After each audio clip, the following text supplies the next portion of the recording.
Hello and welcome to everyone for this technical session on connecting new growth engines, shaping Africa, Asia, Middle East linkages. Uh, we have a fantastic panel to discuss something that concerns all of us. There is a churn that is taking place in the way in which global production and consumption is shaping up. New geographies are emerging, new interests are emerging, and certainly new stakeholders are emerging. And we need to look at new maritime infrastructures, new connectivity linkages, and to enable us to make full use of that, we need financing mechanisms which respect sovereignty of these emerging geographies, which also respect the demands and the interests of the countries which are now going to lead this new era of global connectivity architecture and production and consumption architectures across the world. To discuss this, we have a fantastic panel. Now, Godwin, if I could start with you. And why don't you give us a conceptual assessment of the markers that are characterizing the shifts that are taking place, whereby we are looking at new geographies, mostly in the global south as well as eastwards across the world. And how is this sort of shift taking place and what implications does this shift have for the way in which we will be able to understand production and consumption? Moderator, I want to begin by thanking you um, for putting me right in front of the front burners from the very beginning. And good morning, ladies and gentlemen, and distinguished co-panelists. I appreciate the opportunity given to me to share my thoughts on this panel. And to begin by saying right away that what we are witnessing currently is a very fundamental shift in the area of global financing. We know that the trajectory of financing before now has been dominated largely by the nexus of what takes place between and essentially among global northern institutions. But in recent time, we are seeing a very fundamental shift with platforms and financial institutions emerging increasingly in the global south. And I see this as being very strategic because as far as economic autonomy is concerned, and particularly in the increasing area of maritime and the blue economy, it is very critical that we begin to have this kind of engagements. One of my major tasks is to highlight some of the emerging institutions, financial institutions and platforms that are driving these processes from the global north. We are all aware, of course, of, among so many, some of the major works that are being done by the New Development Bank, established by the BRICS institutions and the BRIC countries, and the recent expansion of the BRICS membership. This institution has gone quite a significant way in terms of establishing very critical and support infrastructures in the area of finance for the maritime sector and its subsector. I'd like to mention in particular, one of the things that interests me is the fact that increasingly we are seeing establishment of the very strategic areas in the area of the maritime sectors that the New Development Bank is engaged in. I'm talking in terms of digital connectivity. I'm talking in terms of other areas of finance. I must also mention that one of the key priority areas that is of interest is the area of infrastructural development. We're talking about ports and rail facilities. We are talking about also the fact that the focus of the New Development Bank in the area of sustainability and local currency lending is very, very key. We're talking also about their role in facilitating the development of the energy corridors and other logistics. In these areas, the financing provided by the New Development Bank is very critical because it is providing the very key driving force that is required in order to move the maritime sector to the level that it is playing. I will come back later to look at the critical role of India and, of course, China within the BRICS arrangement. We cannot also ignore the role that is being played by the Asian infrastructure and Investment Bank. That bank is playing a critical role in terms of connecting Africa, Asia, in very critical sectors of the maritime sector. One of the things that interests me most about the activities of this bank is the fact that it is engaging extensively in fund convertibility activities. It is financing infrastructure without the usual heavy conditionalities that are imposed by Western institutions, which, as we all know, carries very serious social, political even implications for the way things are driven, projects are driven. We are not even talking about the various very negative impact that the structural adjustment program has had across the global south. So to have a financing platform and an institution like the AIIB doing what it's doing from a southern perspective, a south-south collaborative perspective is very key.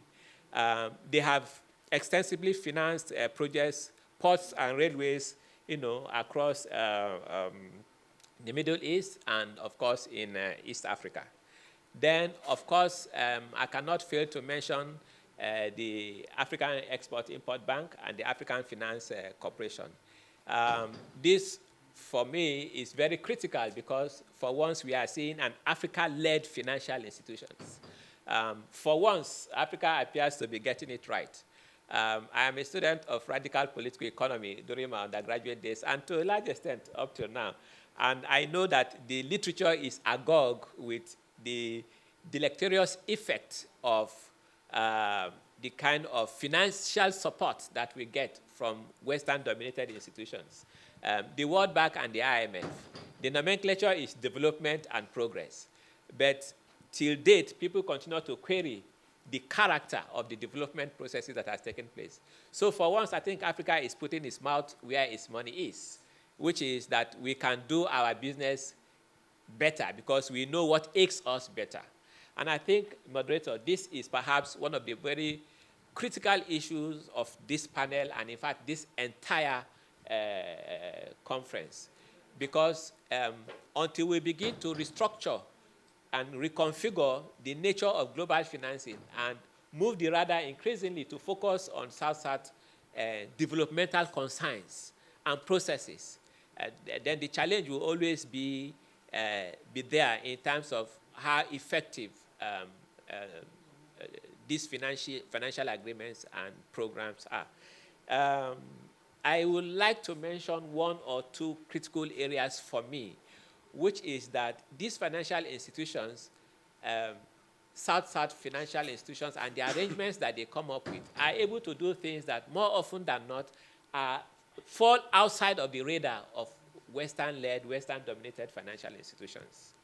Now, let's take an area, for example, that is always ignored. If you look at the coastal areas, the coastal communities, and I'm particularly working on the coastal communities of the Gulf of Guinea.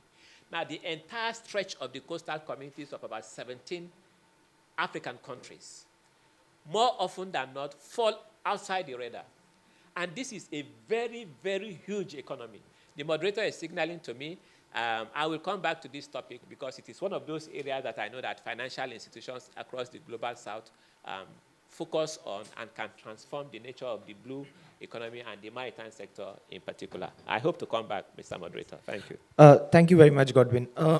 We had a very interesting insight from you, largely on the financial mechanisms. But let me now turn to the aspect of connectivity, because I think that's also very important. And given that we are at the Great Oceans Dialogue, maritime connectivity certainly has emerged as a very important pivot within the larger mechanisms of how we are reimagining global connectivity across the world. Excellency Joma, if I could turn to you now and ask you, whether, the global south in itself is looking at the aspect of maritime security as a political priority. Do you think the way in which global south countries are politically engaging with not just each other, but also non-global south countries, maritime connectivity or connectivity at large is a priority in these conversations? Hi, everyone. Thank you for asking the question. I think that we have to look on it on a global way, and to see what is the role of the global south on all of that. What is happening today? We are speaking about these maritime routes. Is a shift, a big shift in the power or redistribution or configuration. And I would like to start with that. What is happening in the world? The situation we have today is that we have a world which is no more the one that we knew after the Second War. And the organization, all the organization, the multilateralism, the governance, the global governance, the institution, the financial institution, the political institution, all the economy, the spread, the finance, all of these are a scheme or a configuration, style of governance or an organization which is more fitting with the post-Second War than with the reality today. So in all this question, we will find and encounter difficulties which are due to that fact, if you speak about finance. But the reality today is that there is a shift. And let's summarize it. There is a big shift between the Atlantic axle to the Indo-Pacific. And it's a rebalance between two axes. And this shift is economic, is demographic, we will find it in the train, on the exchanges, and naturally, we will speak about developing new or strengthening new maritime roads. So that's the big picture today. And when you see this shift, you will naturally see the rise, the emergence of what we call today the Global South. And since I'm from African, I will maybe make a focus on that and the importance of what is happening, and it will illustrate all this change in the. When you see here, really in the Asia, you have India, China, but as well Indonesia and many countries all around. They are leading the development in this area, but in front of us we have Africa. And Africa, it's one of the biggest potential for the future because of its demography, because of its natural resources. 30% of the natural resources are in Africa.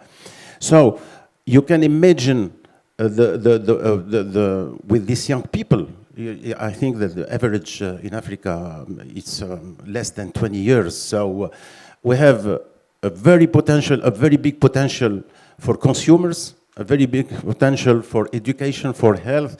So for many things, for investment, for creating activity, economic activity. And since I think a couple of years now, or since 2 decades, we have the creation of this, the Global South, but in Africa, we are starting moving. And today, what is happening in Africa, I think that we are aware of many difficulties that we have to face. You were speaking about the investment and how to fund this development. On my sense, it's not a problem to fund the development. Really, when you create opportunities, you can fund. Yes, of course, you have these banks like African Bank, these institutional banks, the World Bank, you have regional banks, all of that. But all of this is secondary. The most important, how to understand the evolution of the world, this Global South and its role, what changes today, what is changing today with the Global South, this notion of the Global South. It's not just a name that we are giving. No, a Global South, it becomes a co-designer of the world and what is happening in the world. And it claims to be a co-chair as well, a co-governance. And all of this, there is opportunity for all these countries in Asia and in Africa and Middle East. And we see that many ideas, many projects like the corridor of the Indian, Middle East, European corridor. I was a couple of months in Marseille to speak about the exchange between Europe and India. We have the same, the Road and Belt, this project. All of that are creating a new fabric where the Global South is becoming a reality today, and the Global South, not just a reality, an accounting reality. No, it's real. Really how to now co-share the responsibility of this world and how to develop. And it's a chance for all the Global South and mainly for Africa, because what we need today is another way to do things. Another way. We don't need just to be ports to receive goods manufactured. No, we want really to share many things and to share the knowledge, to share the manufacturing, to share the industry, the know-how, the education. And again, when you see this and you make a projection for 20 or 30 years, you will see that even the roads that existed today maybe will not be the master roads, and we will create other ports in other cities, we will create other roads, we will create other activity, pole, and all of that in Africa. What we have to do is really to treat the problem of the fragmentation. That's the main thing that we have to face, because all these big infrastructures are bankable, are investable if they are well prepared, and it could not be done by only one country or two countries. And we have some experience, successful experience today, and we are pushed as well by this new player like India and China to have some coalition. But this should be made with in transparency, to avoid the involvement, the political involvement in the countries. And that's, I think, the rule that we are sharing in the Global South. So the Global South today, it's a reality. It's not an invention, it's a consequence of the evolution, demographic evolution, economic evolution, but as well the new share of the power. And I think what we live today, all these conflicts, among them this tax war, everyone, it's something which is announcing a new world that we are expecting, but it announces already that the world where we are living is over. And we are in between two worlds, one which is living, one what is arising, just a question of time, and the Global South will be, the notion of the Global South will be a major player in that, because it's the biggest potential and the hope for the future. Thank you very much, Excellency Roma. Now, when we are looking at Global South, it is a conceptual category, but geographies are also very important in the way we look at connectivity initiatives and the way it is then useful for the world and several stakeholders in the world to usher in global or domestic growth. Now, Juliet, if I could turn to you. You have extensive experience in working in the maritime sector in the Philippines. Yeah. And the Philippines, of course, is known a lot in terms of the way in which the maritime domain around Philippines is shaping up. There is a global contest that is taking shape around the waters of the Philippines. But if you could give us a glimpse into how Philippines is using its maritime geography to harness growth and indeed domestic growth in a way. Good morning, Sayantan. Good morning, everyone, ladies and gentlemen. The Philippines really has this incredible advantage because of our location. We are right at the heart of the major sea routes in Asia. So to truly harness that potential, one of our biggest priorities should be strengthening our maritime infrastructure, and that means modernizing our ports, improving inter-island connectivity, and upgrading our domestic shipping fleet. If our ports and ships are efficient, we can move goods faster, lower transport costs, and open more economic opportunities, especially for our island provinces. Another key area is what we call the blue economy. This includes our fisheries, the maritime tourism, renewable energy, and coastal industries. There are areas where we can grow sustainably. These are areas where we can grow sustainably, create jobs, and protect our environment at the same time. Imagine if we develop maritime clusters, where shipbuilding, logistics, and training centers work together, that could really boost productivity, being inclusive growth, bringing inclusive growth to coastal communities. And of course, we cannot forget about maritime security and good governance. With our vast waters, we need to make sure our seas are safe and well managed. That is why close coordination among Maritime Industry Authority, the Coast Guard, and other maritime agencies is so important. A secure and well-governed maritime domain doesn't just protect our borders. It also builds investors' confidence and help us position the Philippines as a trusted and capable maritime hub in the region.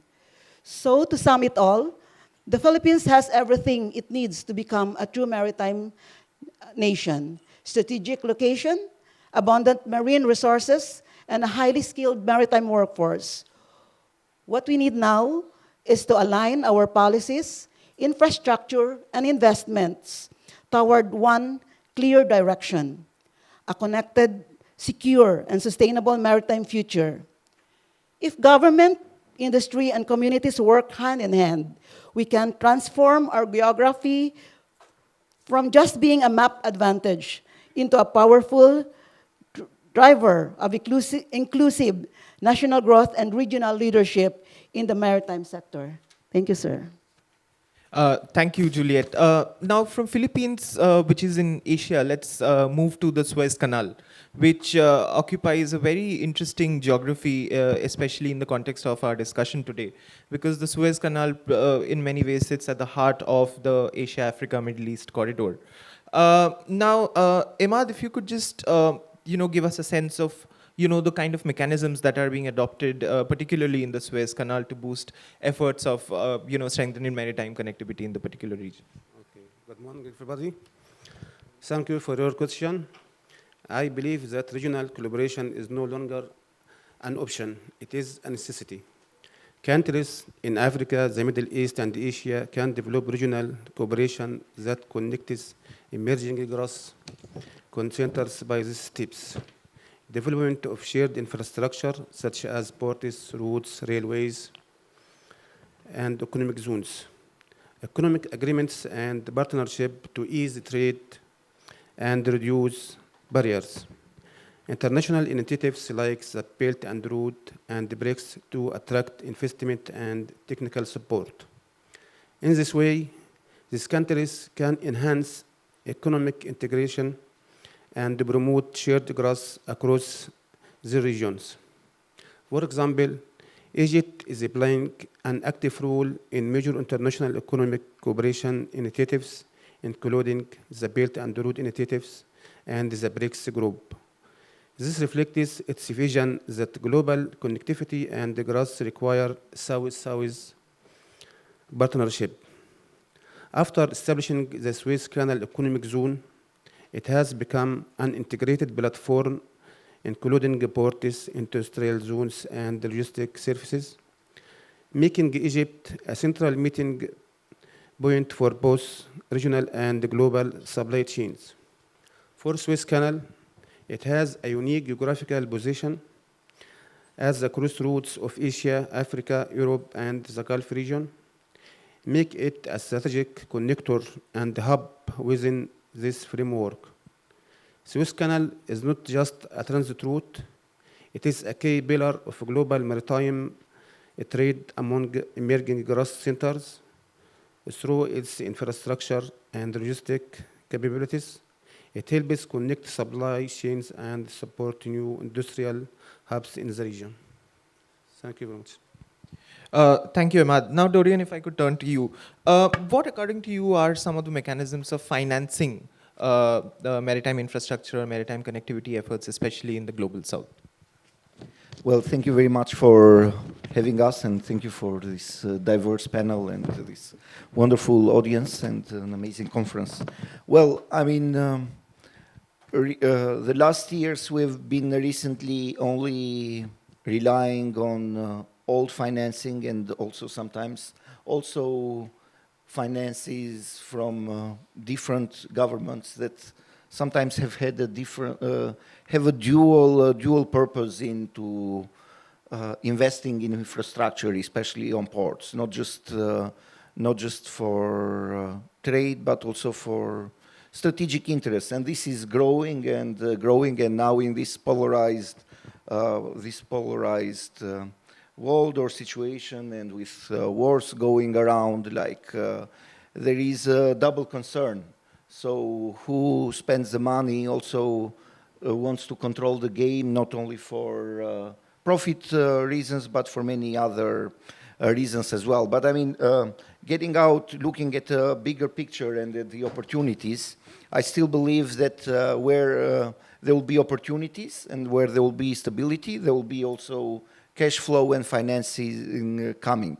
So basically, I believe that we are seeing now a new generation of financing and models, from blended finance to some of these things, to private partnerships, public-private partnerships, and also to the sovereign funds and the new blue bonds, which are designed to de-risk a little bit the infrastructure and also attract private capital. I mean, we are lucky a little bit also in this source, because in the linkage between Middle East, Africa, and Asia, we have also the rise of the powerful sovereign funds now from the Gulf countries, which you could see they are very, very proactive into putting money into the trade routes, into the maritime security, and into the ports. I mean, one of the bigger sponsors here is Dubai ports, and somehow it is also backed up from their sovereign fund. So I think this should be seen as an opportunity as well. And as our friend, the former Tunisian Prime Minister, like Mr. Thomas said, like IMEC, I think I can see also a future for IMECA, like Indian, Middle East, Economic Africa corridor, which I believe also could be a value added, and also a reverse flow of, if Europe is the consumer of some of this, Africa could be the producer, and in a way we could have a reverse flow of goods and of processes. I believe that in these new finances and in this new, we have to focus that it should be, we should have a key in transparency and local ownership as well. So like all the partners of the countries where this infrastructure are based in these maritime routes, they should have also local partnership, so that this financing will also support the development, and not only like a profit for the investors, but also not to rely only on the dependency of certain things. I mean, nowadays, in these large infrastructure maritime projects, we cannot have only one single actor which can finance the maritime future of this vast global south. And it cannot be done also from the south alone. So like we need this big public-private partnership with international capital. And as I said, if you provide transparency and stability, the money will flow. But the local governments and institutions need to be clear about the rules of how to invest and how the money are transferred. And also this all needs to be aligned with the regional development, with the regional development banks as well, which are playing a bigger role, like in Asia, in South. And also I think we should take a good opportunity of these Gulf investors and their money, and also with the new local business leaders that are being developed in South, where they can partner up with these funds. Thank you very much. So in the interest of time, I'm going to pose one common question to everyone.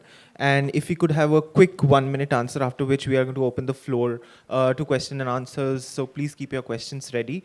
So the question that I want to ask all of you is that, given the evolving sort of scenario in this the aspect of maritime connectivity, infrastructure, financial mechanisms, technology, there are various elements that are sort of infusing together to shape the way in which global production and consumption is going.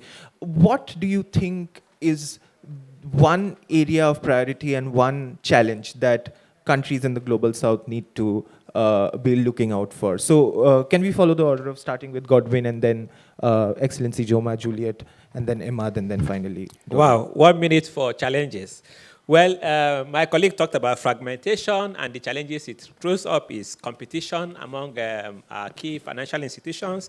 There are inconsistent lending policies and practices.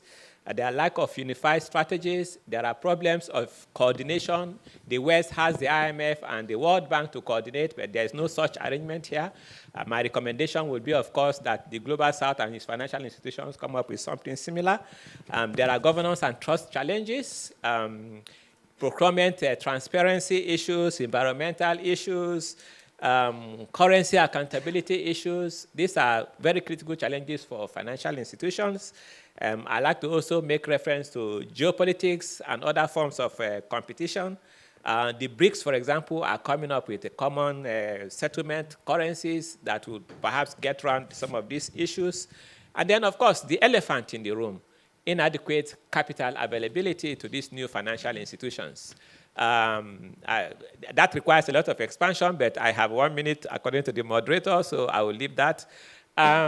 This B part of the question is the area to look at. I think for me, all of these are good progress, but the people must be placed at the very center of this maritime progress and development.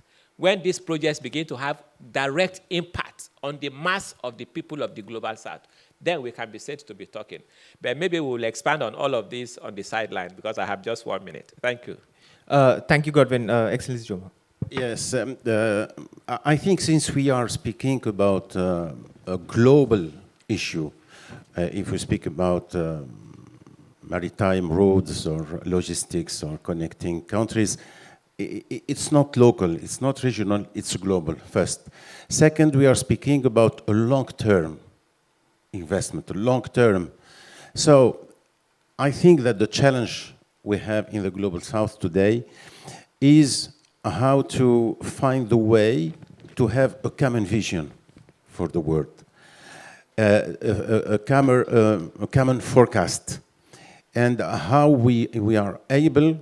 Because, you know, in the previous world or the existing world, we were used to have a head and who has a vision, and we are in the path of that or on the impact of that.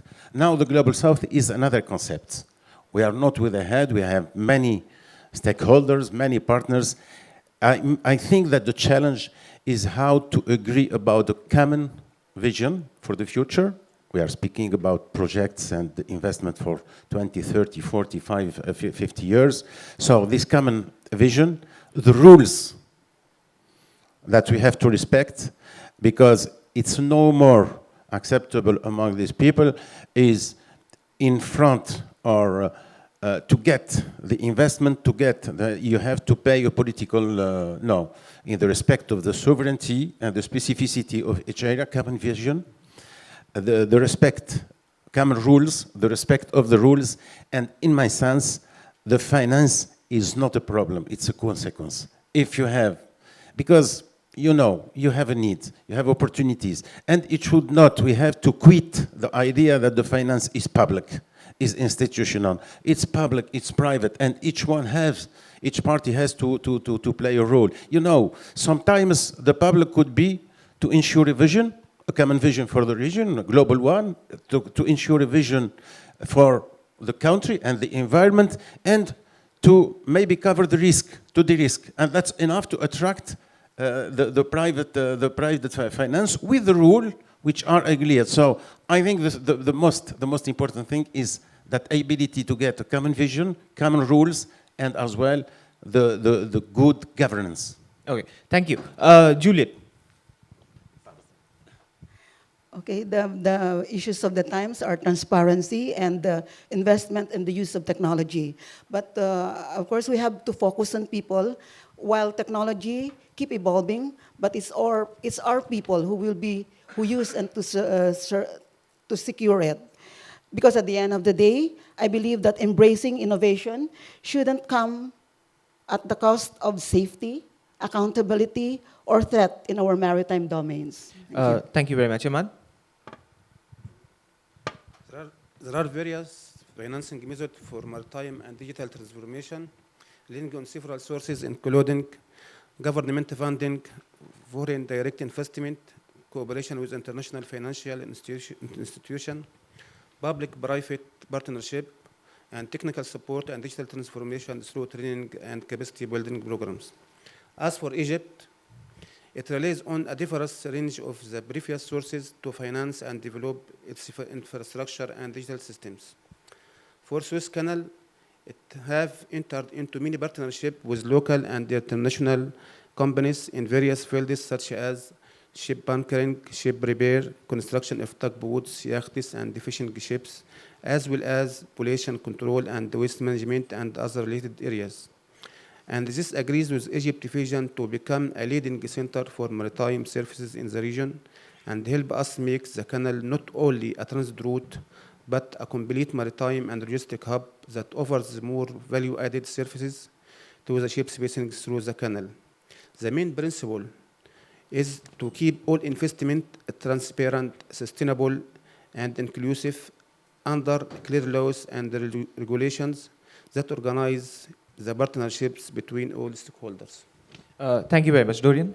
Well, the upside, because you said one positive aspect and one challenge. So I think that the upside and where the opportunities are that the global south is rich in its resources, but still operates with some old financing institutions that were set up a few decades ago. And I think that now we have this opportunity where Africa, Middle East, and Asia are not anymore the periphery of the world markets, but they are the core of the growth and of the new engine that is having the world economy go up and with the potential. So like that's the biggest opportunity where we have a rich global south in resources to fuel the development. And at the same time, these three regions are the core to keeping the world into its feet and into growing and not going into the recession. While what I see as a challenge is this, I always am a big fan of stability and security. And we need to create secure sea lanes, and where before maritime security was seen only as secure energy corridors or like sea lanes secure. These days, like we have to see it not only for trade routes, but also for safeguarding data, for having secure digital infrastructure that connects this world and these regions, and all these undersea cables that are important for the growth in artificial intelligence, in technology, in everything, and these are the driving forces to power up our economy. If we cannot secure them, if we cannot stabilize them, then we are just undermining ourselves. So I think that security and stability need to go hand in hand with opportunity and where the money goes in. So if we don't have these preconditions, then it will be very difficult to sustain growth into the past. So I believe that the global south needs to start creating a joint alliance and sharing surveillance with one another and enter into a preventive tasks of creating stability before things get worse, especially in this troubled geopolitical waters that we are swimming these days. Yes. Thank you, Dorian. So we will have a hard stop at 12:20, which means we have 4 minutes for a quick round of Q&A. We will take 3 questions. Please very briefly introduce yourselves and please make your questions very pointed. Can we have a mic around the room, please?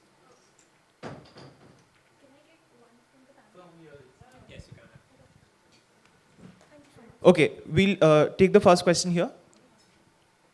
Yes, go ahead. Good morning, bonjour. I'm Pooja, student of International Relations. Bearing in mind that a lot of today's strategic choke points lie in the global south, isn't it time for the global south to institutionalize its own framework for the security of these checkpoints? So basically an extension of what Mr. Dorian said. Isn't it time to institutionalize our framework? Thank you. Can we have the mic over there? I'm Kalpit from ORF. I'm just curious because there's just one panelist who referred to IMEC.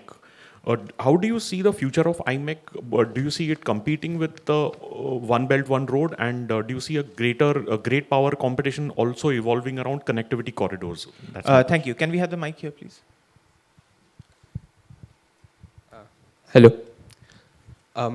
Good afternoon. I'm Abhimanyu. I'm a final year student of political science. My question was for the entire panel. For the countries across coastal Africa that don't have the same geostrategic maritime position advantage as Egypt or Philippines do, how do they secure investment, especially considering their economies aren't performing as well? They might be dealing with non-state actors like militias and piracy, and they might be more dependent on foreign actors. How do they secure the same level of investment and financing? Okay, thank you very much. So we'll do one very quick round, 30 seconds if that's possible. We'll start with Ahmad and then we'll go down over here. Can we?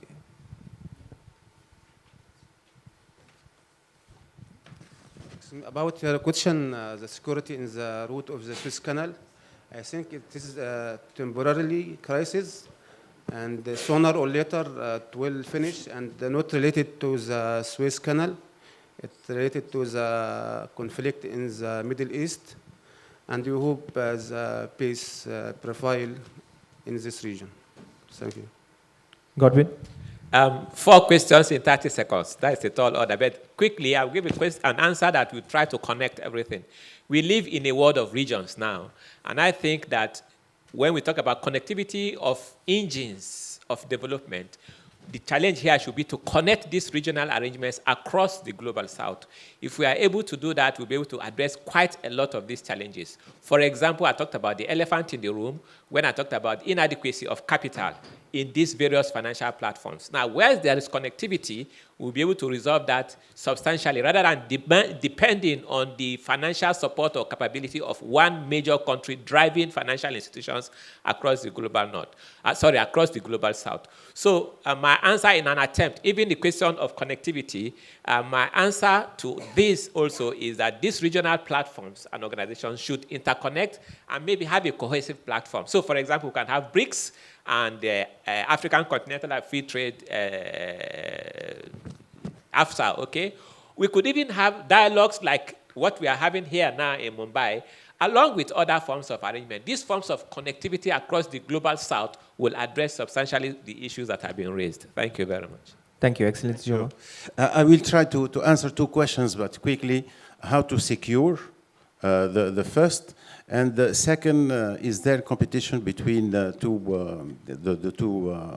vision of the 2 projects or the 2 routes? No, how to secure, it becomes upstream.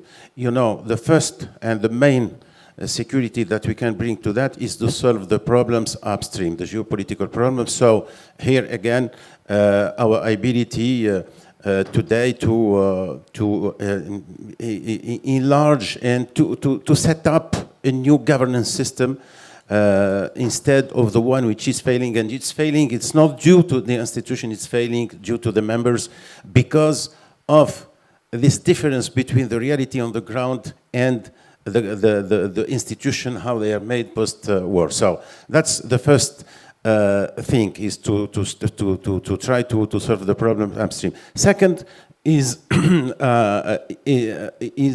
as well, it's the answer, is their competitors. Is another way to secure is to create many paths, many roads. And when you have a conflict, when you have a problem, when you have a pressure, when you have a stress on one, it's not a competition, it's good competition as well. We have to be positive, and mainly in the global south, because the activity will grow, the potential is big, so we will have more flows, more movement, more need for maritime route, but in the meantime, it's one of the best answer how to secure not to be dependent of one road. Thank you. Juliet? Yeah, I could give my insights on the questions asked. Countries should plan for maintenance, use eco-friendly designs, and apply digital systems for monitoring and safety. When projects are well planned and inclusive, that create lasting benefits and strong connections between nations. And lastly, regional cooperation makes a big difference. Groups like ASEAN and the African Union can set common standards and share information to keep projects safe and peaceful. When countries are open, cooperative, and responsible, their maritime and digital systems will stay focused on helping people, not creating conflict. Thank you. Dorian, you have the last word. Well, I mean, institutional form of guaranteeing the security of the maritime security lanes, I mean, as our friend from Tunisia said, it also starts upstream. We need stable governments. We need governments that dialogue with one another and don't engage in hybrid wars. I mean, we have been seeing sabotage in gas pipelines. Now we are seeing sabotage in sea cables from Southeast Asia to Middle East to north of Europe. I think there needs to be a clear set of rules of red lines where like certain authorities or dialogue platforms need to be with one another. So I believe that we need to become a little bit more engaging, that undermining this maritime security lanes, energy, data, like it's more harmful for the whole globe rather than just for a few countries or a few alliances. So I think we need to be more proactive like that, and I think India can play also a bigger role as it has always led the non-alignment movement. So I think India needs to redefine itself on how it wants to become a constructive force between now the superpowers in this new multiple world. Regarding IMEC, I see it also as a constructive. I've always been also a strong believer of one belt, one road. I have not seen it only as a death trap, but as an opportunities for a lot of countries. But I'm also one of the biggest supporters of IMEC and how Europe and Middle East need to engage with India. And reminding one time, like, we should not just follow the thing like when US government was saying, don't buy Huawei. I mean, the Americans need also to tell to the world, we provide you an alternative or to 5G or something better. And I think that also to compete with one belt, one road, we should not just say, oh, don't use the Chinese routes. We offer them alternatives, and one of the alternatives could be the IMEC and the other routes. So like is to provide security, you need to provide diversity. It's a little bit like the energy security when Europe was relying mainly on the Russian gas, that we started to engage with Trans-Adriatic Pipeline and build a Southern Gas Corridor. So diversification of resources and diversification of routes means also security, and it gives you alternative that you are not dependent but interdependent. So I believe in diversification, so I think IMEC is a good opportunity for the world and for providing constructive alternative route to One Belt, One Road. Thank you very much, Dorian. That brings us to the close of this panel. Can we have a huge round of applause for our panelists? Lots of food for thought to return with. And I wish all of you the very best for the rest of the conference. Thank you.